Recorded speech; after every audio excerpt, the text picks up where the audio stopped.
Bueno, egunon eta lehendabizi eskerrik asko edabideoi, deialdiari erantzunez etorri zeratelako. Ongitorria eman alde batetik Maialen Fidalgori, Urritxuko ordezkariari, eta Mikel Serrano Zumarrako alkateari. Niretzako ore bada, guztiona den etxontan, guztiona den Santa Luzi feria aurkezteko aukera mandiezuelako zuekin batea. Eta ni ez naiz xehetasunetan edo zehaztasunetan sartuko hori udal ordezkariek hobeto egingo dute, baina, lau mezutxo azkar eman nahiko nituzke ez.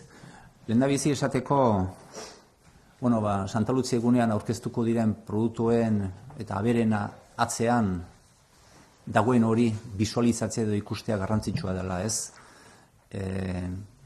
Juten geranean eta barazkiak eta fruta eta abereak eta ikusten ditugunean, eta baserritarra noski, ganaduzalea, garrantzitsua dela bisualizatzea horren atzetik zerbait gehiago badagoela, ez? Ez elikagaiak bakarrik baizik eta kudeatutako baserritar horrek edo ganaduzale horrek kudeatutako paisai badagoela, ganaduzale horrek edo baserritar horrek kudeatutako soro batzuk, belardi batzuk daudela, goilarre batzuk daudela, baso bat dagoela, herri txiki batean edo landa eremuan bizi dela, paisaia kudeatzen duela.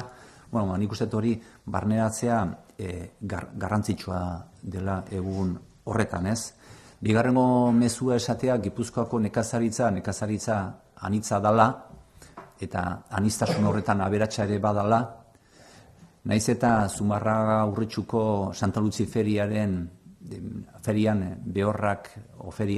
behorre eta zaldien feria erregina izan, produktu asko ikusten dira, eta hori Gipuzkoaren aberastasuna da, baina produktu gutxi daukagu, gutxi ikusten dugu Gipuzkoan, eta Gipuzkoa lurralde aurreratua izan nahi baldin badu torniluak eta industriaz aparte elikadura ere behar du, elikagaiak ere behar ditu, eta ez gaur egun konsumitzen dugun elikagai guztien 3% bakarrik, ez? Zerbait gehiago ekoiztu beharko genduke Gipuzkoan, eta hori da gure apustua, eta hori da feria honekin eta ere nolabait ere sustatu nahi dana. Hirugarrengo mezua esateko nekazaritza eta abeltzantza Gipuzkoan bioanistasunaren sortzaile dela. Juten bat zerate feria untara ikusiko dituzue Euskal Herriko mendiko zaldia, potxokak, sasiardia, ardilatxa, pirenaikoa, bertako arrazadianak, ez dituzu ikusiko, baina inguruko paisaia begiratzean ikusiko dituzu goimenditako larreak, baita ere Natura 2000 sareak eta balio bereziko izendatutako eremuak. Hori da baserritarraren eta abeltzainaren jarduerarekin lortzen dugun bionistasuna, ezta? Eta bukatzeko azkeneko mezua, ez dela kontua bakarrik Santa Luzira ikusi, disfrutatu eta bueltatu, baizik konsumitu egin behar dela bertako produktua. Aurreko guzti horretaz jabetzen baldin bagera, konsumitu egin behar dugu, ze konsumitzearekin geure buruari plazer bat emateaz gain eta osasunari mesede bat egiteaz gain bertako produktuak eta etxeko produktuak konsumitzean, esan deten guzti horri ere ekarpen handi bat egiten nahi gara, Gipuzkoar guztiontzako ekarpen bat handi bat egiten nahi gara, ezta? Hoi dira nik esan nahiko nituzken osan dituten lau ideia horiek, eta oain xetasunetan sartzeko lehendabizi hitza pasatuko jo, Maialen Fidalgo Urritxuko ordezkariari. Bai, eskerrik asko eta, egun onda noi. Oingo Santa Luzi feria hau, 2022ko Santa Luzi feria hau, COVID-a eta pandemia iritsi zianetik, ospatzen den lehenengoa da. Beraz, alde hortatik, pozik bai, eta esperantza edo, ikusteko ere bai, aber nola dijo feria hau, ezta? Esan eta aipatu, egitura gehien bat mantentu indala, egitaragoa eta egitura ere bai, bere horretan mantentzen saiatukea, baino aldaketa txiki batzuk indie. Urtero bezala, eguneratzen eta aldatzen joan behar delako, ez da? Azkenean, dakizuen moduan, erdiaroan hasi zen feria bada, eta pentsa, erdiarotik honea zenbat aldaketa, moldaketa eta eguneraketa egin behar izan diren eta egin diren gustora gainera, ez da? Aipatu moduan, erdiaroan ezkion hasi zen, Santa Lutzi feria, Santa Lutzi auzoan. Gero 1727an Urretxura etorri zen, eta han ospatu zen 19. Mendeko erdialdera arte gutxi gora bera. Hor ja Zumarragan ere postua jartzen hasi ziren, eta esan 1984tik 1984tik honea bi herriek batera eta lankidentzan ospatzen dugun feria dela. Esan bezala, etapa desberdinak igaro ditu, feria honek biziraun ere bai, erronka ezberdinei aurre egin die, pandemia bat tartean, eta gaur egun arte iristea lortu du. Gaur egun arte, teknologiaren aro honetara arte, ezta? Online erosketen garai horretara, eta, garai berezi horretan, dena online dela dirudien garai horretan, garrantzitsua da olako feriek balioan jartzen dutena, ez? Eta azkenen, gertutasuna, ondo aipatzen duen modura, Xabier, saltzailea, edo abeltzaina, edo nekazaria, eta herritarren arteko harreman hori, gertutik bizitze hori, eta produktuak zein produktuen atzean dagone. Histori eta lanketa guzti hori ezagutzeko eskaintzen digun beta, ez da? Eta horregatik, moldatu eta eguneratu bai, esaten gendun modun, baino bere esentzia, bere mamia eta bere egitura eta egitaraua mantentzen saiatu gea ikusiko dan egitarau edo programa honetan. Uste Mikeleko beto azalduko igula pixka programa zein dan? Bai, kaixo egunon guztioi. Lehenik eta behin Foru Aldundiari beste behin eskerrik beroenak gurekin gaur prentxaurreko hau konpartitzeagatik, ona danon etxera gonbidatzeagatik eta hemendikan bai lau izetara informazio guztia zabaltzeko aukera eskaintzeagatik. Eta honekin batera, hilen 13an hitzordua Zumarraga Urretxun, Urretxu Zumarragan daukagu, eta bertan Euskal Herriko abere, abeltzain eta nekazari inguruneko abiapuntu eta hitzordua bertan dugu, ez? Bertan dugu, askotan eta beti ere komentatzen dan bezala neguko perien atarean lehenengo peria daukagulako, eta artikan gerora etortzen direlako peri guztiak urte bukaeran Elgoibarren bai ospatzen dan guzti hori, eta honekin batera ere bai Gabonerako peri ezberdinak.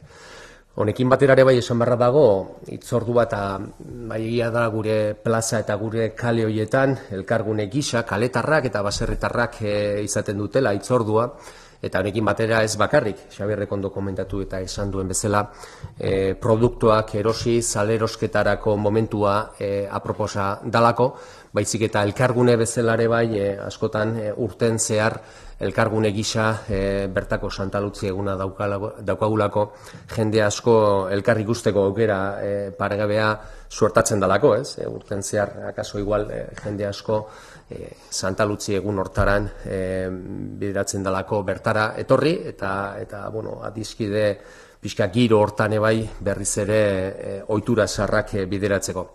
Baina lehen ondo esan du, 94. urtetikan ona, Zumarra eta Urretxuko kultura sailek eskutik lantzen ari dira honen antolaketa, Santa Lutzi antolaketa, eta baita ñabardura txiki, baino handi bat da, ez? Haura izan zalako hasia, Urretxu eta Zumarra, Zumarra eta Urretxu bi udalen arteko elkarlan hori sustatzeko lehenengo oinarri horiek, ez?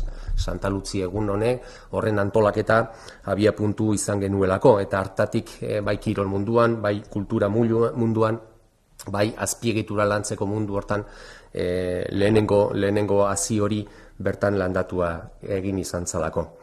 Zumarragaren eta egitarauakin sartuz, guk programa pixkate hobetze aldera, hilen 11an, datorren igandean, Zumarragao plazaren inaugurazio ekitaldia izango dugu, antesala izango dana, Santa Lutzi eguneko antesala hortan bertan ebai aurten, eta Maialenek ondo esan duen bezala COVID eta ostean, lehenengo Santa Lutziak izango ditugulako zaharberritutako plaza berri baten inguruan. Eta horren inaugurazioa hilen 11an izango dugu, bertan herrikirolak izango ditugu 11etarritan hasita, 11 ordu batak ingurun izango dugu plazaren inaugurazio ekitaldi hori, eta gero honekin batera ere bai, mai jokoa, Boteluseako plazan, eta garai batean, Gran Plaz, Luxemburgon eta jokatzen dan pelota partiduaren ingurun Zumarrako plazan disfrutatzeko aukera izango dugu. Ados pilotako ordezkariak izango ditugu bertan, eta bertan emakumeak izango ditugu bakarrik, mai jokoa deritzon modalidadea jolastuz. Eta bertan 12 orduz burruntzian landutako txerri bat izango dugu, gero pintxo sorta bana emateko. Eta honekin batera ere bai, gerora ere bai, atzaldean Luzio Gabirien omenezko 35. Bertsolari jaialdia izango dugu, non Maialen Lojanbio, Txaberro Altube, Sustraiko Lina eta bertakoa den Amaia Iturrioz izango dugu, beraiek bai, seguronik hilen 18an izango dan final handiaren aurrekari gisa eta berotze lan horiek pixkat lantzen. Gerora bai mairuan eta Zumarragan abia puntu Zumarragan izango dugun Santa Luzi Periko lehenengo ekintzak izango ditugu, Potxoka Euskal Herriko mendi zaldien eta aragitarako zaldi aberen sariketak lantzen, eta honekin batera ere bai beste 100 gorako abelburu izango ditugu, erakusgai eta salgai baita ere, eta horiek izango dira hasiera batean, Xabierrek ondo esan duen bezala, aberei dagokienez, erakus leio aparta eta honekin batera ere bai 3 sariketa horiek abelburuei dagokienez. Eta honekin batera ere bai nekazal tresneria Lasaieko bertan dagoen patioan. Bertatik gero Zumarrako erdialdera gerturatuz, bertan Zumarrako zelaia Aristi frontoian izango ditugu ere bai hainbat eta hainbat postu erakusgai, eta gero plazara sartuta bertan ebai sariketak izango ditugu, barazki, errezil, sagar eta fruitu lehiaketakok, eta bertan ebai 10 postu izango ditugu lehiakide, eta horiekin batera ere bai fiel segituz kasunetan Santa Lutzitako sariketa horiekin. Postuak orotara 200 gora izango ditugu Zumarragan, eta honekin batera ere bai aurrekariak izango ditugu, gero ere bai Urretxu aldera pasatuz bertan herrikirolak Maialenek emango ditu horren berri, bertan herrikirolak izan duz, eta ardo upategin, erakusgai eta guzti dastatzeko aukera izan da. Musika bai lagun dugu, bertan musika eskola, sekundinez nahola musika eskola trikitilariak, Zumarrako musika banda, txistulariak, Amarta raditatik eta goiz osoan zehar izango ditugu amenizatzeko eta bertan musika zebai periaz gozatzeko. Eta, Zumarragari dagokionez ebai, atzaldeko 6etan izango dugu, idi proban final handia, Santa Isabeletan jokatu beharreko lehenengo kanporaketa hori, gero ere bai Zumarrago plazan obratan izanik abenduko lehenengo asteburuan pasatu izan ziranak, eta gero Santa Anastasitako, Urretxuko jaietako aurrekarik izan ziren horiek, eta azken finen final handi hori izango dugu Zumarrako plazan, atzaldeko 6etatik aurrea, eta bertan igeldo, arma olea eta ipina izango ditu nor baino nor aurtengo Santa Lutzitako garaile. Eta ni nire partetik bukatzeko, amaitzeko, guztio konbidatu, Santa Lutzi egun paregabea seguru izango dugula, goaldiare bai lagun izango dugu, seguronik eurik ez dugula izango, eta horregatik guztiok gonbidatu, eta honekin batera ere bai eskaintza luzatu, garraio publikoa erabiltzaarena, Zumarrak estazioa dauka, eta honekin batera estazio intermolar horrek albidetzen do, bai trenez, bai autobusez, eta ezin dunak kotxe zebai gerturatzeko, eta gero bertatikan bertara periaz gozatzeko. Mila esker. Pixkat programa hori falta zaizkionak edo bukaera emateko, ez da? Aipatu, ondo esan duen bezala Mikelek, feria 13 da, baino lehenago hasten da, desente lehenago, 11 ekimenak edo jarduerak, ondo azaldu dizkigu, 12 salto ingo dugu iritzen bazaizue, eta 12an Santa Lutzi bezpera horretan, Arabar Errioxako ardo azoka eta ardo dastaketa izango dugu Urretxuko plazan. Aipatu, 29. edizioa dalaia, 2 urteko geldialdi hau izan dugu, 19tik, baino bagatoz berriro eta 29. dagoeneko.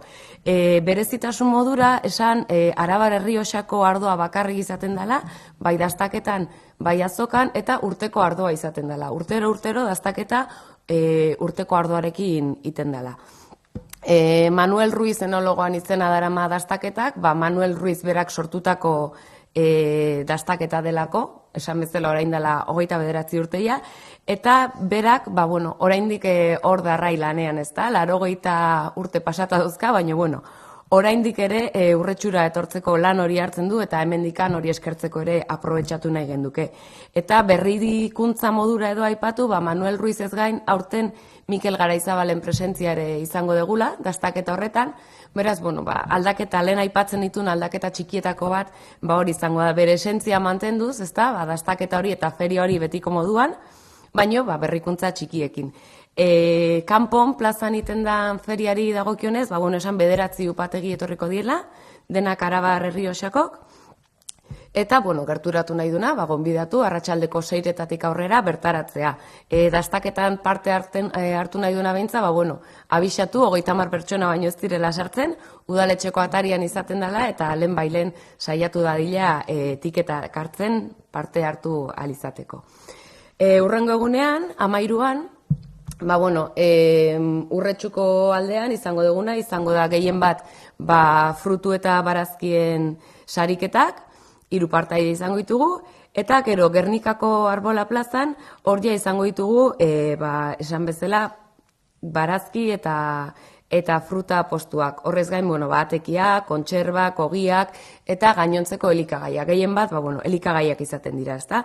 Guztira 16 postu izango dira, barkatu 16 postu izango dira, Gernikako Arbola plazan, eta, gero horrez gain, Areizagan taloak eta pintxoa jateko aukera izango dugu, erle sariketa ere bertan izango da, Areizaga plazan, Gipuzkoako, eskualdeko ezti lehiaketa izaten da, ezti elkarteak antolatzen duna, udalarekin batera, eta, hori ikusgai izango da, eta dastagai, Areizaga plazan. Horrez gain, artisauak ere izango ditugu, Iparragirre plazak, Iparragirre kalean, kale osoan eta plazara iritsi arte, eta plazan bertan, 13an ere ardo azoka izango da, goizeko 9etan hasi, eta eguardiko ordubiak arte. Kasunetan, dastaketarik ez, baino azokan egongo dien 9 upategiak bisitatzeko, dastatzeko, eta bertan erosketak egiteko aukera izango da. Eguardi partean aipatu baita beste aldaketa edo berezitasun txiki modura, Zubimuxu plazan ospatu den Artaitxakurren erakustaldia, normalen antzarrak erabiltzen dira, aurten lehenengoz ardiak. Dagokion modun, ardiak erabiliko dira, eta, gonbidatu jendea pixka bat gauza berezi hori ikustera, ezta? Eta, amaitzeko ja, arratsaldean, bazkaldu ostean, aukera izango da pelota partidua, profesionalen arteko pelota partidua ikusteko. Okerrez banago 5:30 hasiko da, eta aurten 2 partida izango dira. Promozio ligakoa, Kaikoa Morgatxebarria eta Egiguren 5. Erostarberen kontra, herrikoa Erostarbebera, eta gero, hoien ondoren ja, eskuz binakako txapelketako, Jakaranguren Altuna 3. Tolosa. Hori izango da, 2. partidua edo estelarra.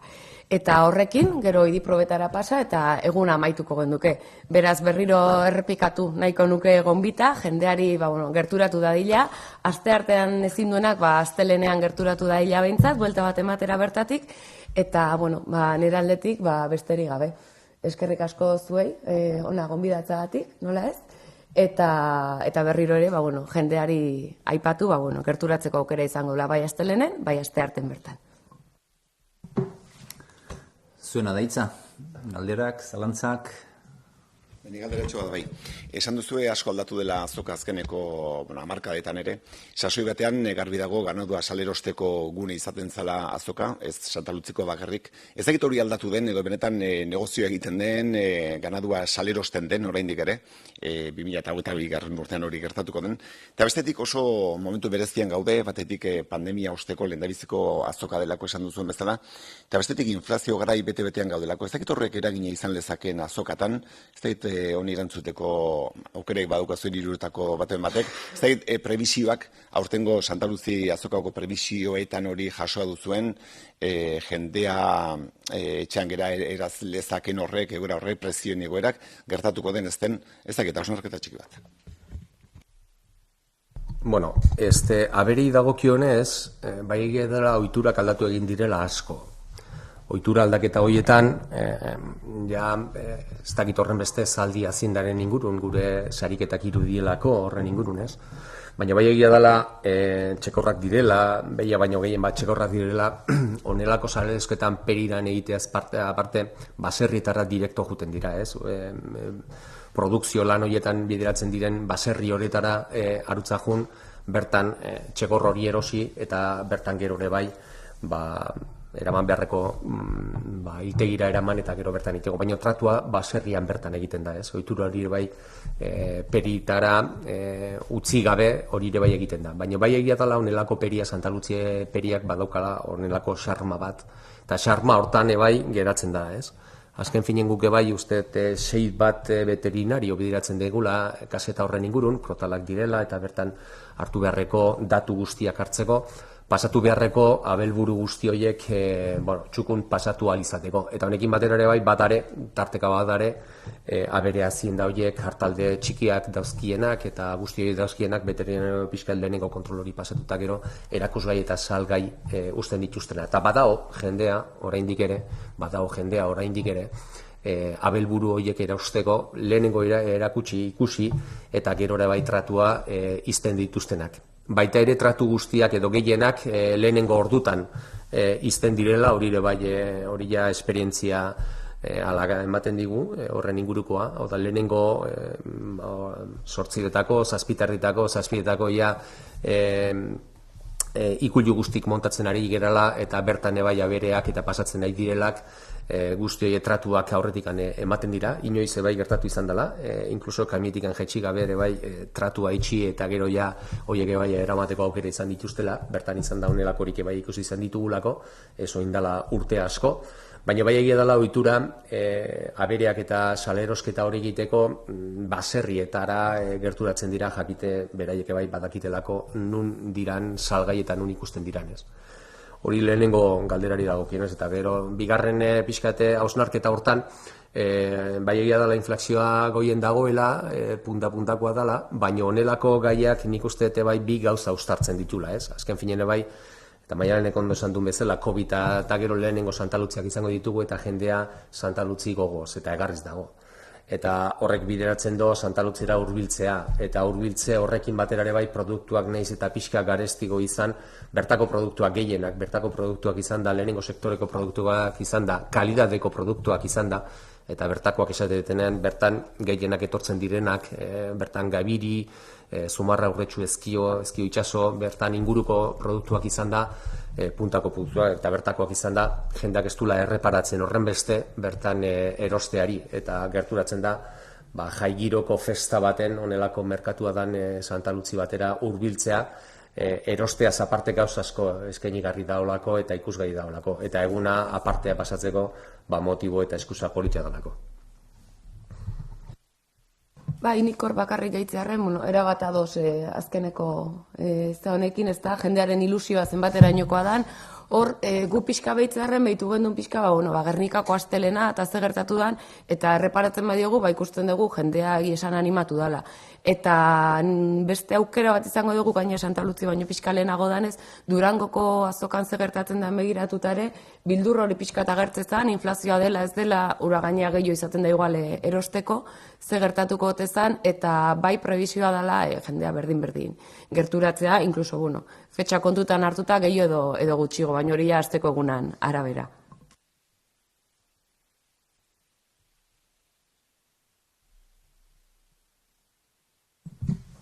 Beste galderaik?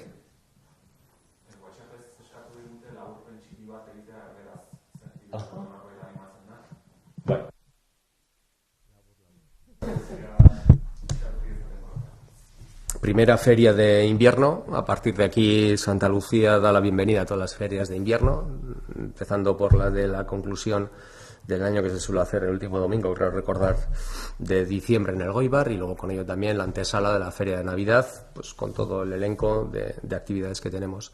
Siendo referentes Zumárraga Urretxu, Urretxu Zumárraga, en este caso en esta primera feria tradicional de invierno, con mucho producto del primer sector y sobre todo también con mucho referente a todos esos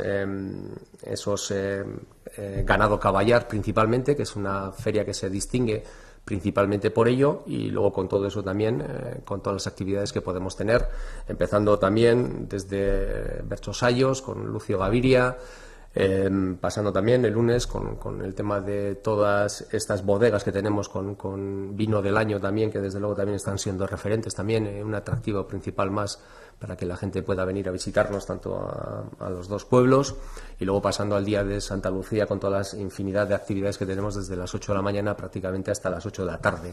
No hay momento para aburrirse. Desde luego también, bueno, pues tenemos diferentes actividades, primer sector muy importante con productores locales que ellos también van a poder disfrutar, y que desde luego también es el punto de encuentro, ¿no?, entre la gente, como lo hemos comentado, entre la gente, los que somos más urbanitas, y la gente también que se dedican en ese primer sector a la producción de esas necesidades que tenemos, sobre todo en la antesala de las Navidades, y que yo creo que también bueno, pues compaginamos, ¿no?, y maridamos también todo este tipo de actividades. Amén también de los referentes a nivel deportivo, con la Serri Quirolac en el Frontone de Rennes a las 12:30, los partidos de pelota, que también son unos históricos, donde vamos a tener la posibilidad de contar después de la final del 4:30 con Altuna, y también de la mano en la antesala con Egiguren en la Azpeitiarra, también con el Ostarbel Urrechuarra, y que desde luego también vamos a tener partidos de primera índole. Y para concluir con todo ello, después de todo el día, pues bueno, la gran final de ID Probas también, con Igueldo, con Ipiña y con Valentiña, con Egoitz Armaolea, y que desde luego también concluiremos este año también pues esa tan preciada y desde luego tan deseada Feria de Santa Lucía 2022, que es la primera, como bien se ha comentado anteriormente, después del COVID. Está aquí. Nahiko, bai. Zuei. Listo? Ba, eskerrik asko. Urrungo arte.